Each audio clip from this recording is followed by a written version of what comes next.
Hey guys, Bugcat7 here. Okay, it is Thursday, January 2nd, 2020. Happy New Year, everybody. Hope you had a nice holiday, guys, and I hope you have a rocking new year ahead of you, and everything is going to go great. And we're going to get to some real great stuff on the channel here in the upcoming year. So stay tuned. We're going to cover some more of the quote unquote giants state by state. Those are always very, very interesting.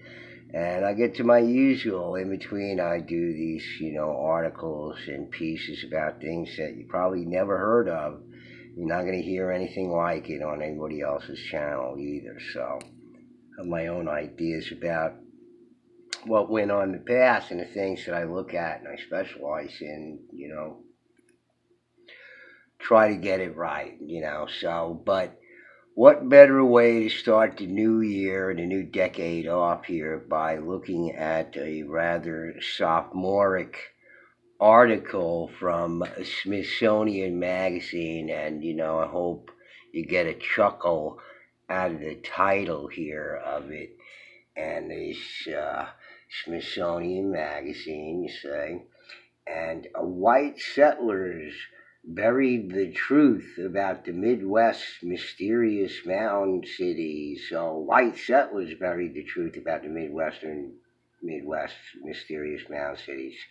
And pioneers and early archaeologists credited distant civilizations, not Native Americans, with building these sophisticated complexes. So right off the bat here, guys, you hear this clickbait title here of this article for the Smithsonian magazine, which isn't even an article, it's actually an essay.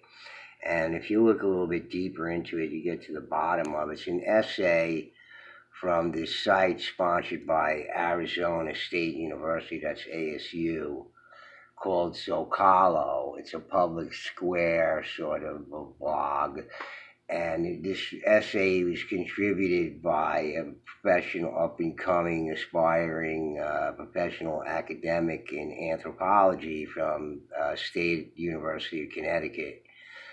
So it's white settlers, pioneers, and early archaeologists, and this is how the psyop works, guys. It's spreading, it's mixing you up, it's confusing you, and you know it's it's there's a bit of truth in it, you see. So, and things you might agree with, and certainly bear saying, and that's how they get you. You see, there's a lot of truth in it, and beside the confusing elements to it and the omissions, obviously. So you have to get past all that stuff. So right away, how white settlers buried the truth about the Midwest mysterious mounds. Well, I read the article, and white settlers are barely mentioned at all. This seems to be white settlers perpetuating these myths about it or anything. It just seems to be more like professionals doing that.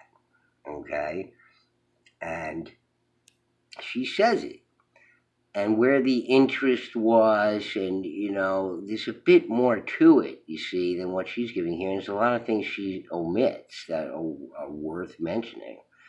And here's one of her pictures, which is a real fine picture of Monk's Mound. You see the sun setting in the background. I mean, we're looking at the eastern side, so the western side is the side that was damaged. She doesn't include that. She seems to be a specialist in Cahokia here. She took this period of this Sarah E. Bears, who is a assistant anthropologist at Connecticut State University there, and she seems to specialize in Cahokia here, and she's giving the basic stuff about it here, but just listen to what she has to say here, and you judge for yourself. But you got to understand there's a lot of truth in all this stuff, a lot of facts, and all this kind of stuff, which may be indeed true. But what's the difference? They're leading you to believe different things, or setting you in some direction that they want you to think. Around 1100 or 1200 AD, the largest city north of Mexico was Cahokia, sitting in what is now southern Illinois, across the Mississippi River from St. Louis. Built around 1050 AD and occupied through 1400 AD, Cahokia had a peak population of between 25,000 and 50,000 people, now a UNESCO World Heritage Site. Cahokia was composed of three boroughs, Cahokia, East St. Louis, and St. Louis, connected to each other via waterways and walking trails that extended across the Mississippi River floodplain for some 20 square kilometers. Its population consisted of agriculturalists who grew large amounts of maize and craft specialists who made beautiful pots, shell jewelry, arrow points, and flint clay figurines. Okay, so whether there's 25,000 and 50,000 people, that's almost a 50% difference. Just a lot of room there. If you read the actual archaeological literature, okay, you read the papers at universities where these studies were done, etc., you're going to see a lot of probablys in there, and could have been, and may have been. And this is the language that they use because they don't know, and they're the first ones to admit that they don't know a lot about these previous civilizations. There's a lot of gaping holes in their understandings of these civilizations.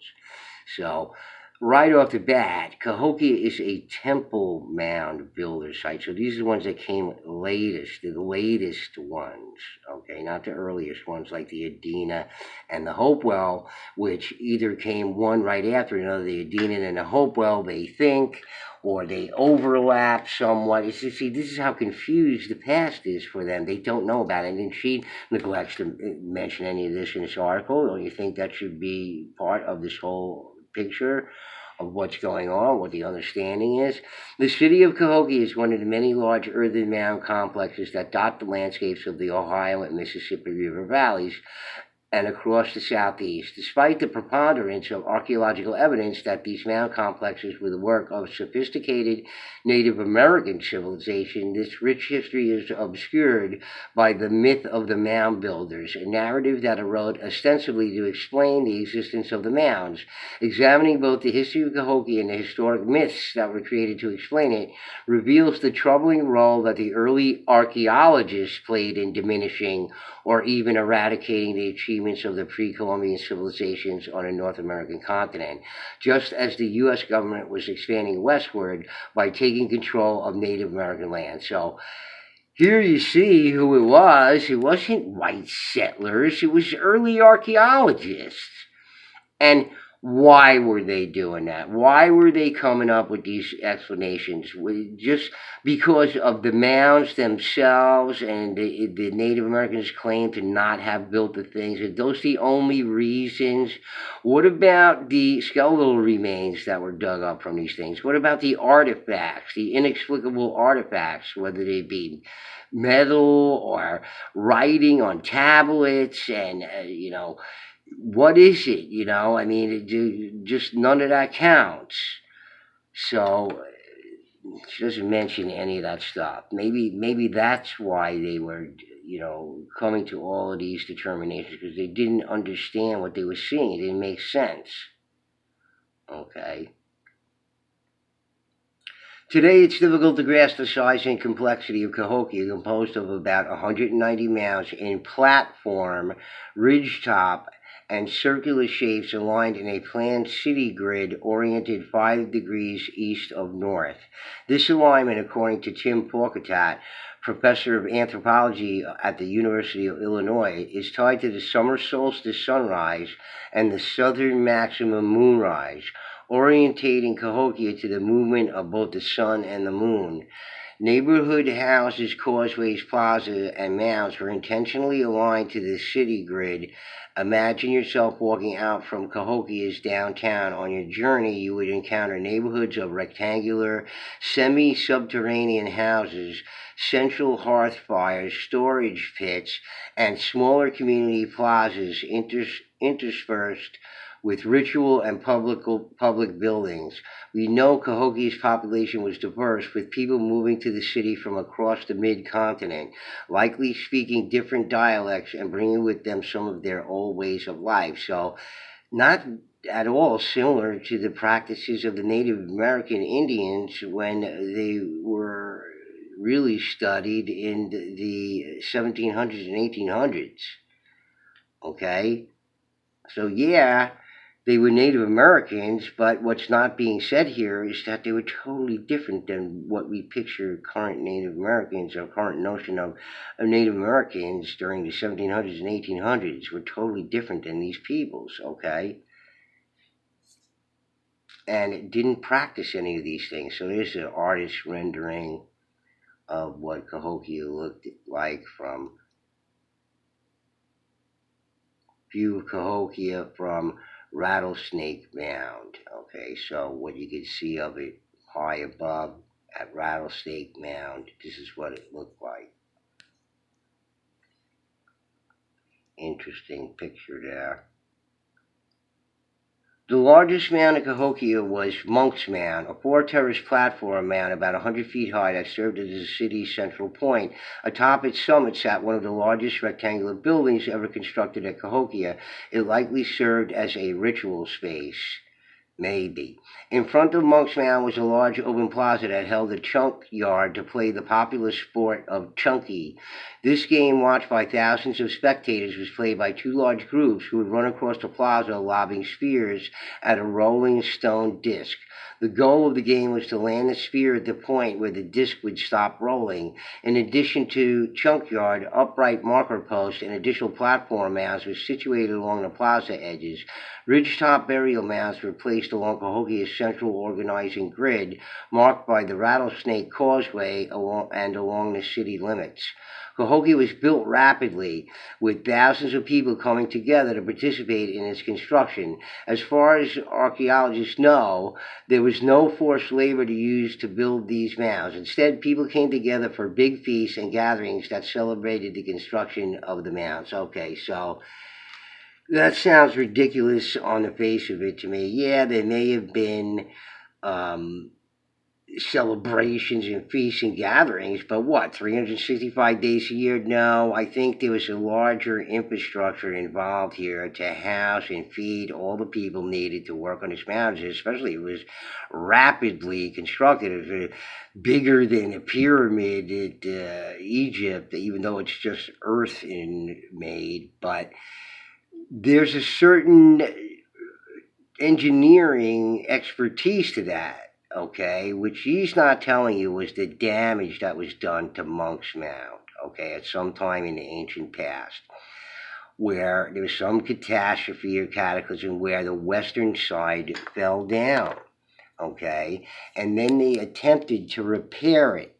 They rebuilt it somewhat, okay, but then the repair was no good because it all sagged, okay, so that's what they know about it, okay, so it seems to me if that's the case, then the people who were there at the time to repair it had no idea how it was constructed, okay, so look, you might be a good installer, but you may not be a good repairman or troubleshooter, okay? Installation is a lot easier than repairing or troubleshooting because you have to know about the basic principles on up and above what the simple installation of the thing may involve, okay? So apparently these people can do it.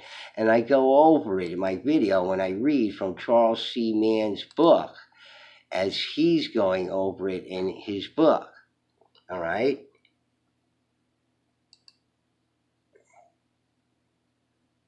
See if I can play it here.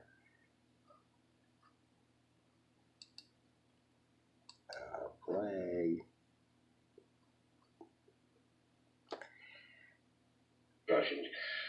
Okay, so just look at this. A catastrophic earthquake razed Cahokia in the beginning of the 13th century, knocking down the entire west side of Monk's Mound. In 1811 and 1812, the largest earthquake in U.S. history abruptly lifted and lowered much of the central Mississippi Valley, as much as 12 feet. The Cahokia earthquake, caused by the same fault, was of similar magnitude and must have splintered many of the city's wood and plaster buildings, Fallen torches and scattered cooking fires would have ignited the debris, burning down most of the surviving structures. Water from the rivers, shaken by the quake, would have sloshed onto the land in a mini tsunami. Already reeling from the floods, Cahokia never recovered from the earthquake. Its rulers rebuilt Monk's Mound, but the poorly engineered patch promptly sagged. Meanwhile, the social unrest turned violent. Many houses went up in flames. There was a civil war, Wood said, fighting in the streets. The whole polity turned in on itself and tore itself apart. Okay, so there's probably a lot. So I go on to see it's probably a lot more involved than just that, and it's just like this article. I mean, but she's not mentioning any of this in there. So apparently, the people at the time that did this repair were not capable of understanding how it built. So this tells me that the people who might have been operating, that they think were the people who were the originators of these structures, may not be true. Okay. They may have nothing to do with it. They may have came upon it later on, like most of the civilizations, including the Mayans. Okay, I go over this with university studies from the University of Texas. These other professor of architecture was down there looking at these things, okay, and looking at the actual archaeological evidence of these people digging around these structures, okay. The deeper they dig around these structures, it doesn't get less sophisticated, it gets more sophisticated, okay, more advanced. It doesn't get less advanced the deeper they dig into these things, and I show it in a number of my videos, okay, with the Mayans and the Aztecs, okay.